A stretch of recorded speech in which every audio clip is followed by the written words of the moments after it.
Birinchi qilinadigan ish, ota-onamiz o'tib ketgan bo'lsa, haqqiga istig'for aytishlik, duo qilishlik. Parvardigorim, o'zing meni, ota-onamni, mening uyimga mo'min holda kelgan kishilarni va barcha mo'min va mo'minalarni mag'firat qilgin. Zolim kimsalarga esa faqat halokatni ziyoda qilgin. Nuh alayhisolamning duosi. Robbana g'firli va li validayya va lil mu'minina yawma yaqumul hisab. Parvardigoro, hisob kitob qilinadigan qiyomat kuni meni, ota-onamni va barcha mo'minlarni mag'firat qilgin. Demak, duo qilishimizni Alloh taolo buyuryapti. Duo qilishimiz birinchi qiladigan ishimiz. Waqfid lahuma janaha dhulli minar rahma va qur robbirhamhuma kama robbayani saghira. Ota-onamizga qiladigan eng zo'r ishimiz duo.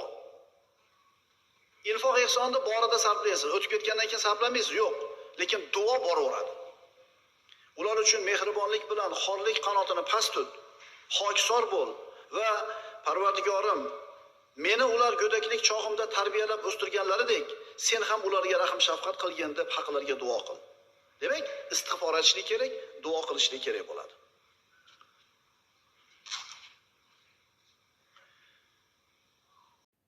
Birinchi qilinadigan ish, ota-onamiz o'tib ketgan bo'lsa, haqqiga istig'for aytishlik, duo qilishlik.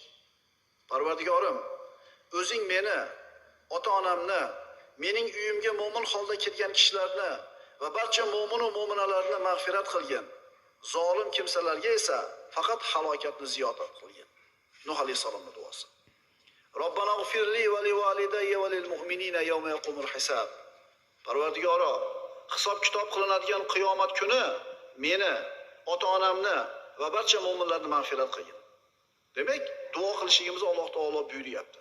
Duo qilishimiz birinchi qiladigan ishimiz. Waqfid lahuma janaha dhulli minar rahma va qur robbirhamhuma kama robbayani saghira. Ota-onamizga qiladigan eng zo'r ishimiz duo. Infoq ehsonni borida sarflaysiz, o'tib ketgandan keyin sarflamaysiz, yo'q. Lekin duo boraveradi.